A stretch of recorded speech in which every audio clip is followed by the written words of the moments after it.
My name is Richard Napier.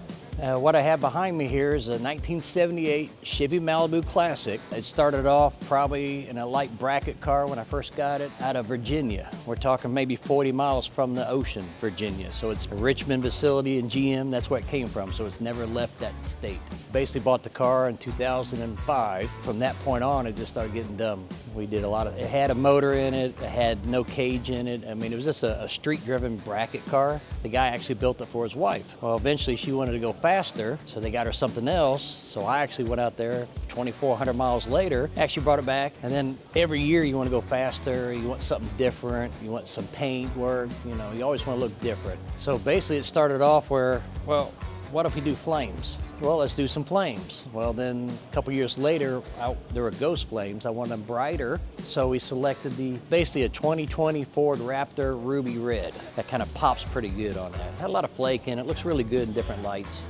And of course the motor, we wanted to upgrade the motor, so we went ahead and this year we put the new motor in it. Well, what about the transmission? So you want to go ahead and do the transmission, get a little bit better. Okay, now we're going faster. How about some safety equipment? You know, mom's like, hey, I like to have you around a little bit longer. Let's check out what we can do. So therefore, that's when the 10-point cage was installed by a friend of mine named Sean Phillips. Some things you want to trust with your life. You want someone that really knows what they're doing. So we went all the way through the firewall, all the way up through it.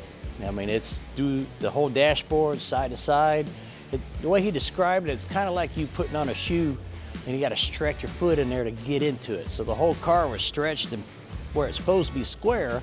And at that time we found out the frame was actually moved, twisted just a smidgen from all the years of racing it. And then now we're going, okay, you're going faster and faster. What happens if your brakes go out? Parachute. You look at it, everybody's like, well, you don't run 8, 9 seconds in a quarter mile. I said, I understand that. But what if your brakes fail? How are you gonna stop? You can't downshift.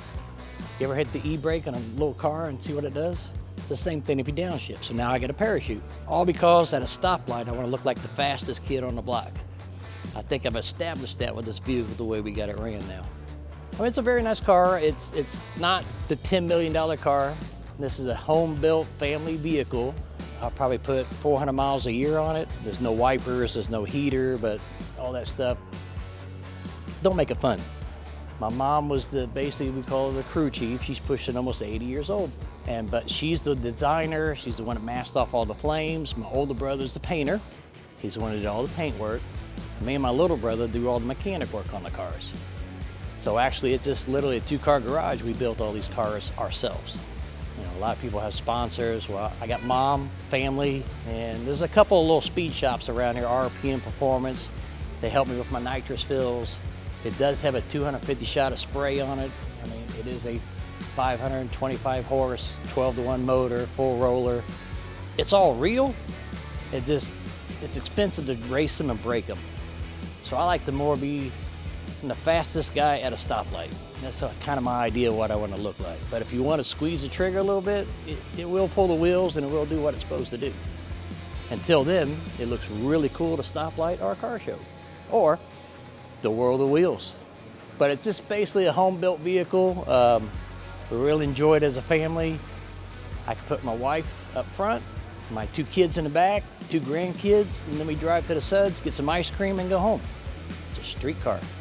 I didn't want to build it to where, you know, you got to teach someone how to fly an airplane to start the vehicle. It's got power, you know, fuel pump, but it still works with the key, still locks the doors. I mean, it's a street car. I mean, it's a very nice vehicle to, you know, enjoy the Sunday, enjoy the show, whatever you really want to do.